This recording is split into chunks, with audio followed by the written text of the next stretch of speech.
Assalamualaikum warahmatullahi wabarakatuh. Perkenalkan, nama saya Devi Ardiansah, Prodi Manajemen Universitas Pancasakti Bekasi, dalam tugas UAS semester 1 aspek hukum dalam bisnis. Dosen pengampu Bapak Dr. Sugeng Prayitno SEMM. Baik, kali ini saya akan presentasikan masalah hukum persaingan usaha yang saya ambil dari materi pertemuan ke-13. Yang pertama, pendahuluan. Masalah persaingan usaha sesungguhnya adalah merupakan urusan antar para pelaku dunia usaha, di mana negara tidak ikut campur. Namun demikian, bahwa dalam dunia usaha perlu diciptakan level playing field yang sama antar pelaku usaha, maka pada akhirnya negara sangat diperlukan untuk ikut campur.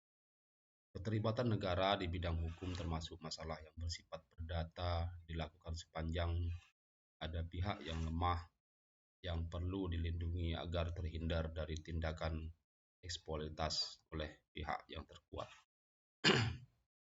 Di Amerika Serikat, hukum persaingan dikenal dengan sebutan antitrust law. Di Jepang dikenal dengan sebutan anti-monopoly law. Sedangkan di Australia dikenal dengan sebutan Res Revis Trade Practice Law. Secara umum, tujuan pokok dari hukum persaingan adalah untuk menjaga agar persaingan antara pelaku usaha tetap hidup. Juga agar persaingan yang dilakukan antar pelaku usaha dilakukan secara sehat, serta agar konsumen tidak dieksploitasi oleh pelaku usaha. Undang-Undang Nomor 5 Tahun 1999 tentang larangan praktek monopoli dan persaingan usaha tidak sehat pada dasarnya mengatur 3 larangan pokok, yaitu perjanjian yang dilarang, kegiatan yang dilarang, dan larangan yang berkaitan dengan posisi dominan. Kemudian B, persaingan yang dilarang. 1. Sebagaimana disebutkan dalam Undang Larangan Praktek Monopoli dan Persaingan Usaha Tidak Sehat, maka perjanjian adalah suatu perbuatan dari satu atau lebih pelaku usaha untuk mengingatkan diri terhadap satu atau lebih pelaku usaha selain dengan nama apapun, baik tertulis ataupun tidak tertulis. Dengan demikian, walaupun sulit untuk dibuktikan, maka perjanjian lisan pun secara hukum sudah dapat dianggap sebagai suatu perjanjian yang sah dan sempurna. Perjanjian-perjanjian yang dilarang adalah perjanjian-perjanjian dalam bentuk sebagai berikut. 1. Perjanjian oligopoli.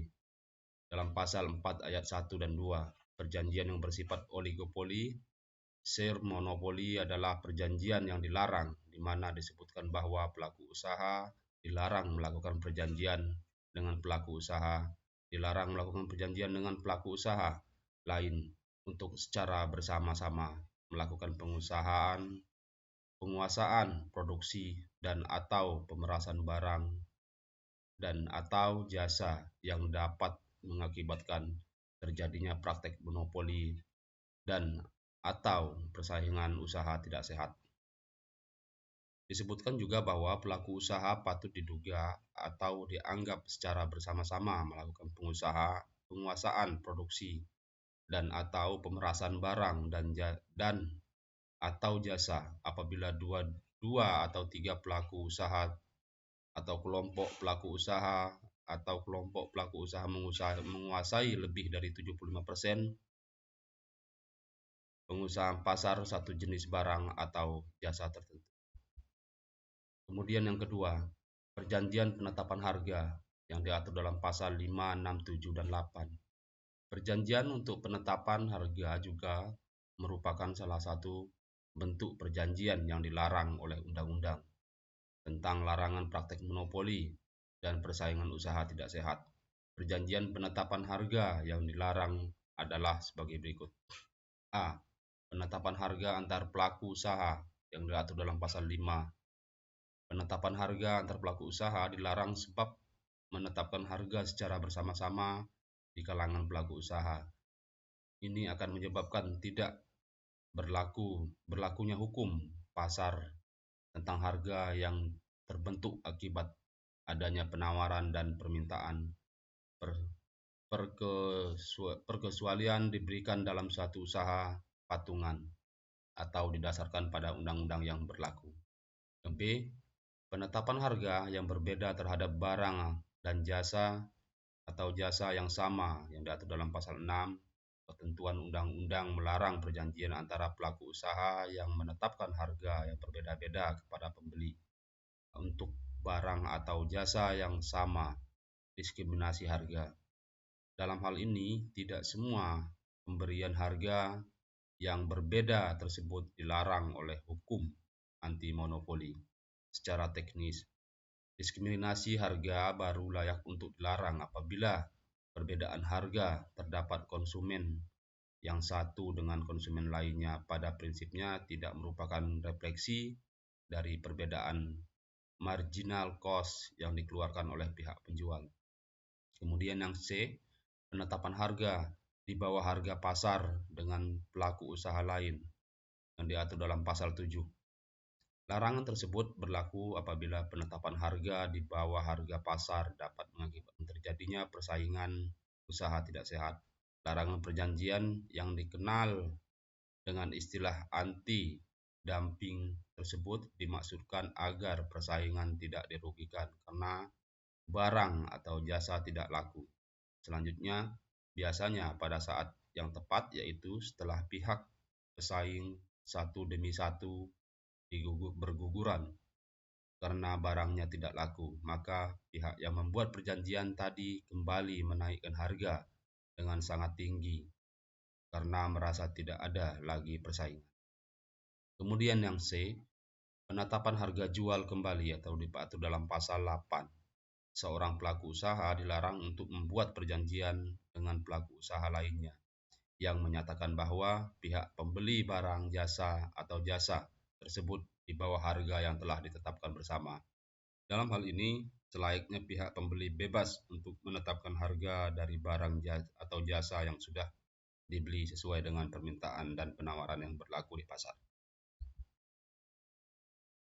Kemudian yang ketiga, perjanjian pembagian wilayah yang diatur dalam pasal 3. Pelaku usaha dilarang membuat perjanjian dengan pelaku usaha pesaingannya yang bertujuan untuk membagi wilayah pemasaran dan lokasi pasar terhadap barang dan jasa atau jasa sehingga dapat mengakibatkan terjadinya praktek monopoli dan atau persaingan usaha tidak sehat.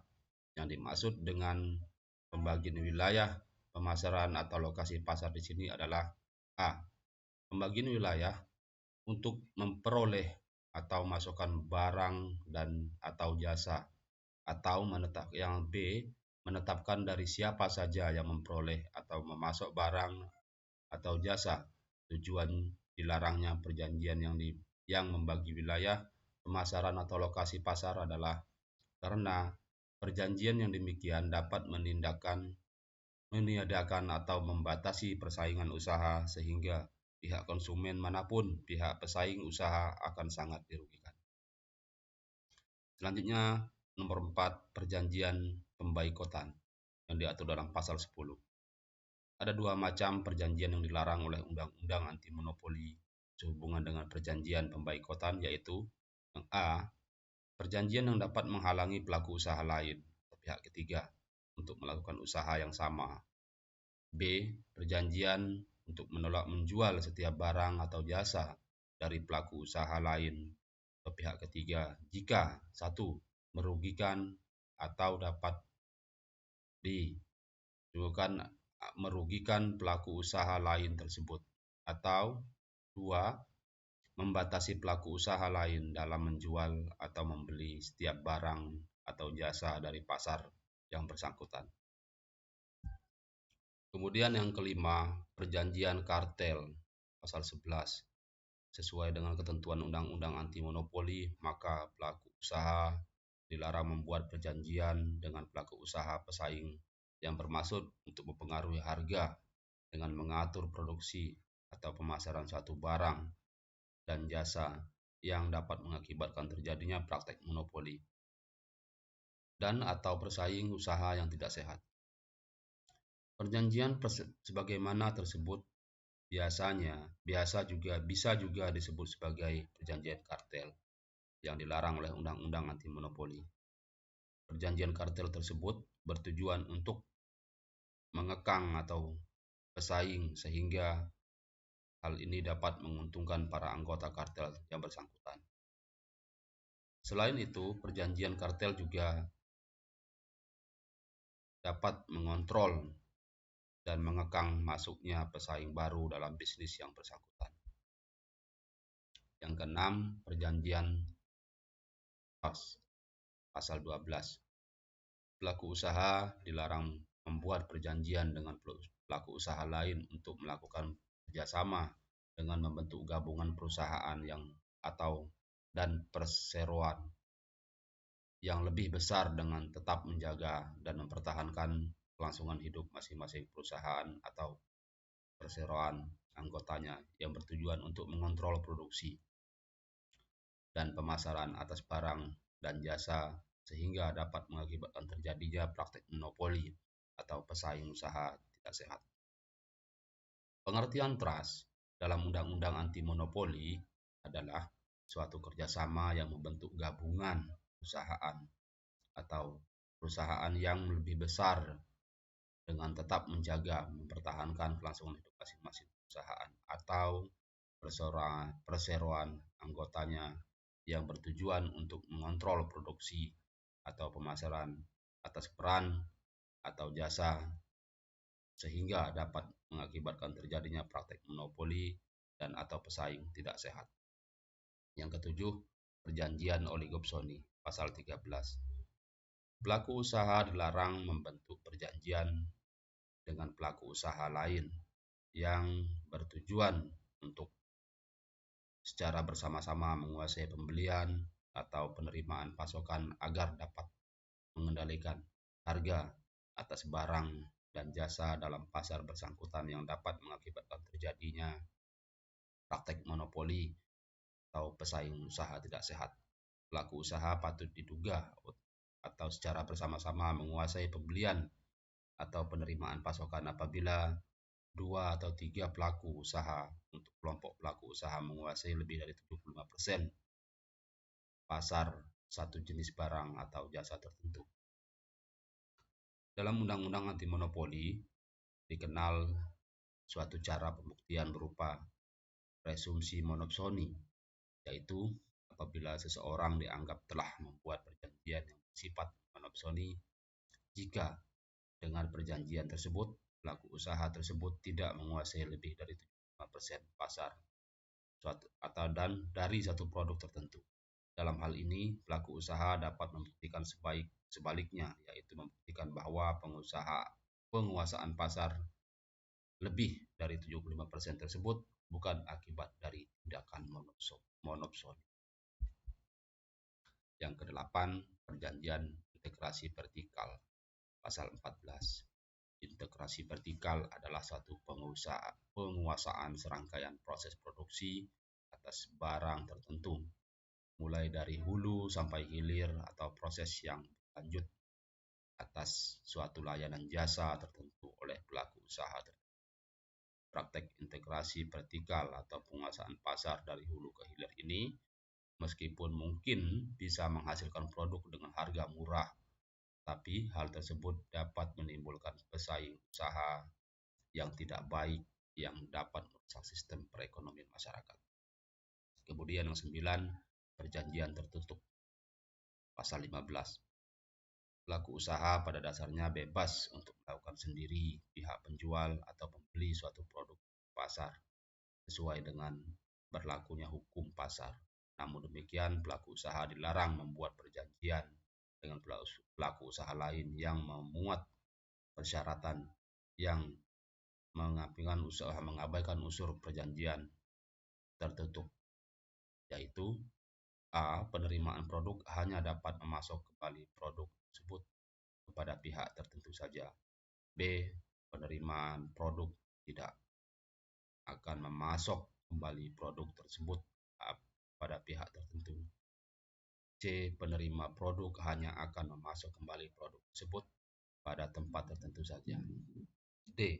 Penerima produk tidak akan memasok kembali produk tersebut pada tempat tertentu. Yang E. Penerima produk hanya bersedia membeli produk lain dari pelaku pemasok tersebut. F. Penerima produk diberikan potongan harga jika tidak membeli produk dari pelaku pesaing dari produk pemasok. Kemudian yang 10, perjanjian dengan pihak luar negeri, pasal 16. Pelaku usaha dilarang untuk membuat perjanjian dengan pihak luar negeri yang mengakibatkan terjadinya praktek monopoli atau saing tidak sehat. Terhadap perjanjian-perjanjian yang dilarang sebagaimana diuraikan di atas, yang angka 1 sampai 10 terdapat pengecualian, yaitu yang A. Perbuatan atau perjanjian yang bertujuan melaksanakan peraturan perundang-undangan yang berlaku. B. Perjanjian yang berkaitan dengan hak atas kekayaan intelektual. C. Perjanjian penetapan standar teknis produk barang dan jasa tidak mengekang atau menghalangi pesaing. D. Perjanjian dalam rangka keagenan yang isinya tidak memuat ketentuan memasok kembali barang dan jasa dengan harga lebih rendah daripada harga yang telah diperjanjikan. Yang E. Perjanjian kerjasama penelitian untuk meningkatkan atau perbaikan standar hidup masyarakat luas. Yang F. Perjanjian internasional yang telah diratifikasi oleh pemerintah. Yang G. Perjanjian atau perbuatan yang bertujuan untuk ekspor yang tidak mengganggu kebutuhan dan atau pasokan pasar dalam negeri. Kemudian selanjutnya yang C, kegiatan yang dilarang dalam Undang-Undang Nomor 5 Tahun 1999 tentang larangan praktek monopoli dan pesaing usaha tidak sehat. Kegiatan yang dilarang untuk dilakukan oleh pelaku usaha adalah yang pertama, kegiatan monopoli. Pasal 17, monopoli adalah suatu struktur di mana hanya terdapat satu supplier atau satu produsen pelaku usaha. Dilarang melakukan pengusahaan atau produksi atau pemasaran barang atau jasa yang dapat mengakibatkan terjadinya praktek monopoli dan atau pesaing usaha tidak sehat. Selanjutnya, pelaku usaha juga patut diduga atau dianggap melakukan pengusahaan atau produksi dan pemasaran barang dan jasa apabila A. Barang dan jasa yang bersangkutan belum ada substansinya. B. Mengakibatkan pelaku usaha lain tidak dapat masuk ke dalam pesaing usaha barang dan jasa yang sama. Yang C. Satu pelaku usaha atau satu kelompok usaha menguasai lebih dari 50% pasar satu jenis barang atau jasa tertentu. Yang kedua, kegiatan monopsoni. Pasal 18. Monopsoni adalah suatu struktur pasar di mana hanya ada satu pembeli atau konsumen untuk barang yang dijual. Dalam hal ini pelaku usaha dilarang menguasai penerimaan pasokan atau menjadi pembeli tunggal atas barang dan jasa dalam pasar bersangkutan yang dapat mengakibatkan terjadinya praktek monopoli dan atau pesaing usaha tidak sehat. Selanjutnya, pelaku usaha patut diduga atau dianggap menguasai penerimaan pasokan atau menjadi pembeli tunggal apabila satu pelaku usaha menguasai lebih dari 50% pasar atau jenis barang atau jasa. Kemudian yang ketiga, kegiatan penguasaan pasar. Kegiatan penguasaan pasar yang dilarang adalah berupa penolakan atau menghalang-halangi pelaku usaha tertentu untuk melakukan kegiatan usaha yang sama, yaitu penolakan pesaing, yaitu A. Penolakan pesaing. Dalam hal ini pelaku usaha secara sendiri maupun bersama-sama dengan pelaku usaha lain menolak atau menghalang-halangi pelaku pesaing dalam hal A. Menolak pesaing yaitu dalam hal pelaku usaha secara sendiri-sendiri maupun bersama-sama dengan pelaku usaha lain menolak atau menghalang-halangi pelaku tertentu pesaing dalam melakukan kegiatan usaha yang sama pada pasar bersangkutan. Menolak atau menghalang-halangi pelaku usaha tertentu yang dilarang adalah jika dilakukan secara tidak wajar, yaitu bukan dilakukan secara alasan ekonomi, misalnya karena alasan perbedaan suku, ras, status sosial, dan lain-lain. Yang B, menghalangi konsumen adalah hal yang dilarang dalam hal pelaku usaha baik sendiri maupun bersama-sama dengan pelaku usaha lain melakukan kegiatan yang bersifat menghalang-halangi pihak konsumen dari pelaku usaha lain atau pesaing untuk tidak melakukan atau meneruskan hubungan usaha dengan pelaku usaha pesaing tersebut. Yang C, pembatasan perbedaan produk. Undang-undang melarang kegiatan oleh pelaku usaha baik sendiri maupun usaha lain untuk membatasi peredaran atau penjualan barang dan jasa pada pasar yang bersangkutan. D, diskriminasi. Tindakan terhadap pelaku usaha tertentu sangat berbahaya bagi pesaing dan pasar yang baik. Oleh karenanya juga dilarang oleh undang-undang. Yang E, melakukan jual rugi. Pasokan produk dengan cara jual rugi, yaitu dapat menetapkan harga yang sangat rendah dengan maksud untuk menyingkirkan atau mematikan usaha pesaing karena tidak mampu lagi bersaing.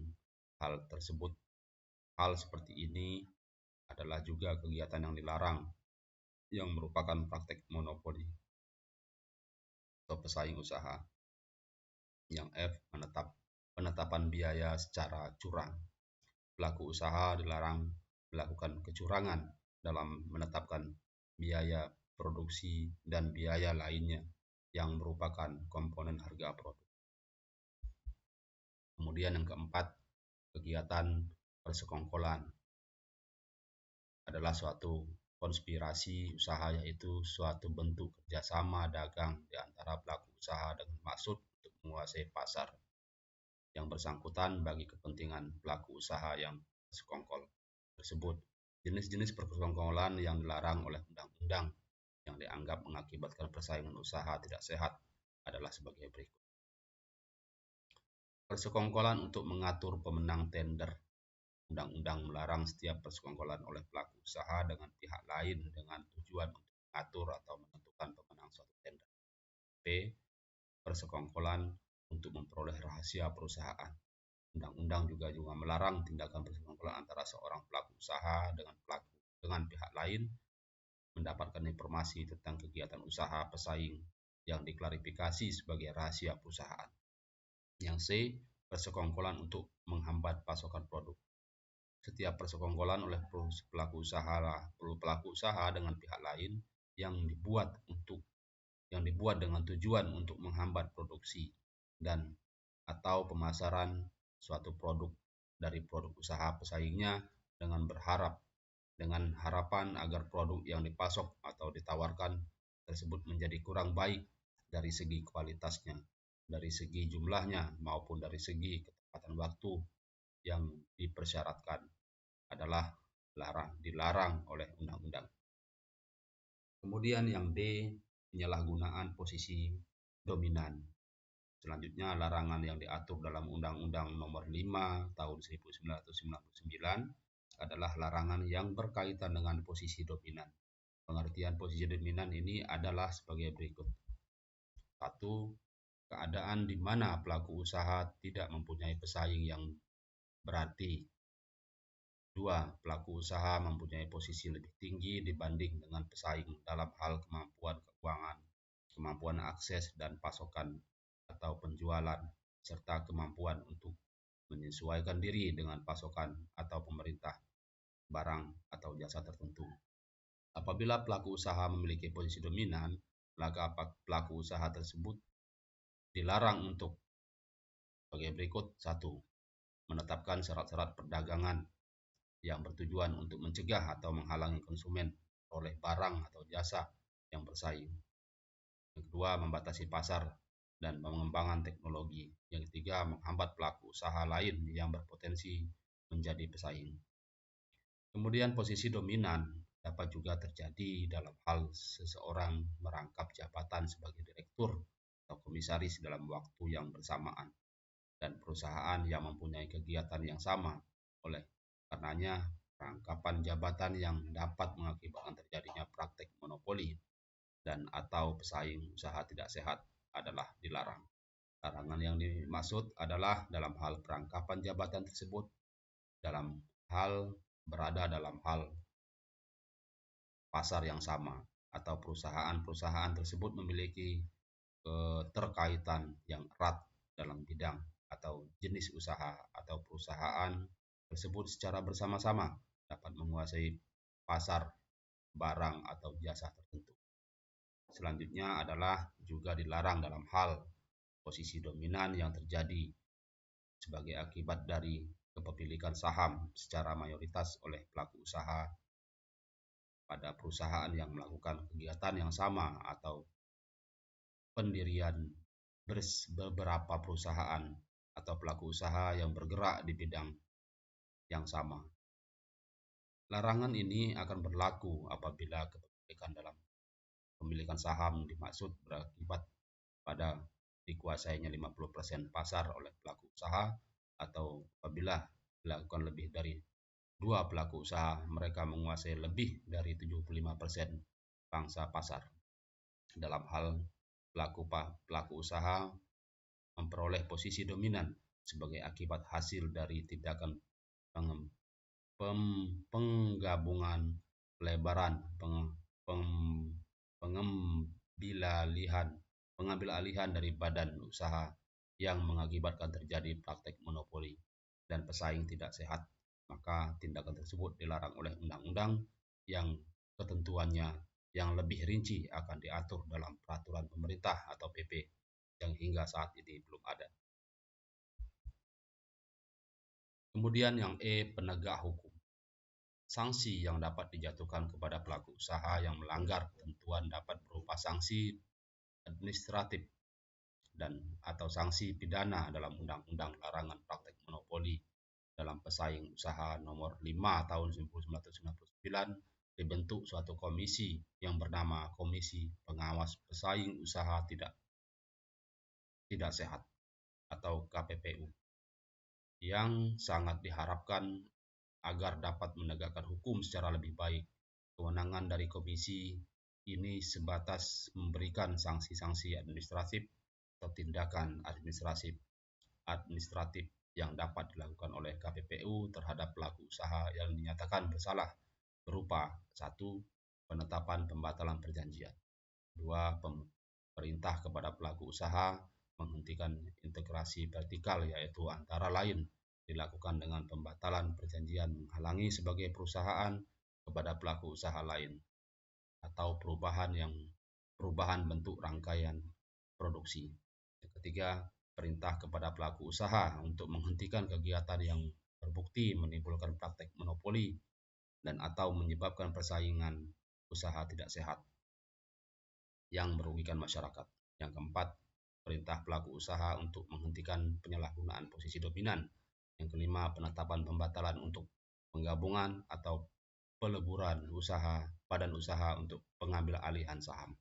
6. Penetapan pembayaran ganti rugi. Yang 7. Pengenaan denda serendah-rendahnya 1 miliar dan setinggi-tingginya 25 miliar.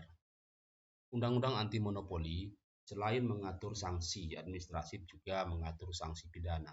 Namun demikian, pejabat penegak hukum untuk menerapkan sanksi pidana tersebut tetap pejabat penegak hukum untuk umum yaitu kepolisian atau penyidik, kejaksaan untuk penuntut dan hakim untuk mengadili. Jadi KPPU tidak mempunyai kewenangan dalam bidang pidana. Sungguh pun apa yang dilakukan dalam merupakan bukti permulaan yang cukup bagi suatu proses penyidikan perkara pidana. Dalam undang-undang anti monopoli juga terdapat dua macam sanksi pidana yaitu sanksi pidana pokok, sanksi pidana tambahan. Dalam hal ini pidana pokok terdiri atas pidana denda atau pidana kurungan pengganti denda. Ancaman pidana denda serendah-rendahnya 25 miliar rupiah dan setinggi-tingginya 100 miliar rupiah, atau pidana kurungan pengganti denda selama 6 bulan, yaitu diancam terhadap tindakan-tindakan sebagai berikut. 1. Membuat perjanjian oligopsoni. 2. Membuat perjanjian pembagian wilayah. 3. Membuat perjanjian pemboikotan. 4. Membuat perjanjian kartel. 5. Membuat perjanjian trust. 6. Membuat perjanjian oligopsoni. 7. Membuat perjanjian integrasi vertikal. 8. Membuat perjanjian yang dilarang dengan pihak luar negeri. 9. Melakukan kegiatan monopoli. 10. Melakukan kegiatan monopsoni. 11. Melakukan penguasaan pasar yang dilarang. 12. Menyalahgunakan posisi dominan. 13. Kepemilikan saham yang dilarang. 14. Melakukan mager, akuisisi, dan konsolidasi yang dilarang. Ancaman pidana dengan serendah-rendahnya 5 miliar atau tinggi-tingginya 25 miliar pada kurungan pengganti selama 5 bulan, yaitu diancam terhadap tindakan-tindakan yang melanggar hukum anti monopoli sebagai berikut. 1. Penetapan harga dilarang. 2. Perjanjian tertutup yang dilarang. 3. Melakukan jual rugi yang dilarang. 4. Melakukan kecurangan dalam menetapkan komponen harga barang. 5. Persekongkolan yang dilarang. 6. Menyalahgunakan posisi dominan. Ancaman pidana denda serendah-rendahnya 1 miliar dan setinggi-tingginya 5 miliar rupiah, atau kurungan pengganti denda selama-lamanya 3 bulan, yakni yang diancam terhadap tindakan. 1. Tidak mau menyerahkan alat bukti dalam penyelidikan atau pemeriksaan. Kemudian menolak diperiksa untuk suatu proses penyelidikan atau pemeriksaan. 3. Menolak memberikan informasi yang diperlukan dalam pemeriksaan atau menyalahgunakan menghambat proses penyidikan dan atau pemeriksaan. Yang pertama, penetapan harga yang dilarang, perjanjian tertutup yang dilarang, melakukan jual rugi yang dilarang. 4. Melakukan kecurangan dalam hal penetapan komponen harga barang, persekongkolan yang dilarang. 6. Menyalahgunakan posisi dominan, diancam dengan rendah-rendahnya 1 miliar, tinggi-tingginya 5 miliar, atau pidana kurungan pengganti denda selama-lamanya 3 bulan, yakni yang diancam terhadap tindakan. 1. Tidak mau menyerahkan alat bukti, menolak pemeriksaan atas proses penyidikan atau pemeriksaan, menolak memberikan informasi yang diperlukan dalam pemeriksaan atau penyidikan, menghambat proses penyidikan atau pemeriksaan. Sedangkan yang tergolong dalam hal sanksi pidana tambahan adalah 1. Pencabutan izin usaha.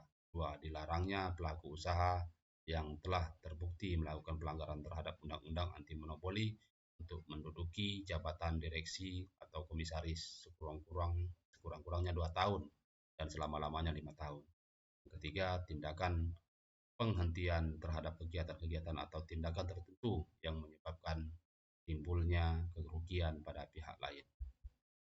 Baik, terima kasih. Saya ucapkan mohon maaf apabila dalam penyampaian presentasi ini ada kesalahan kata maupun kesalahan tulisan. Sekali lagi saya mohon maaf. Yang sebesar-besarnya, semoga bisa bermanfaat. Saya akhiri. Assalamualaikum warahmatullahi wabarakatuh.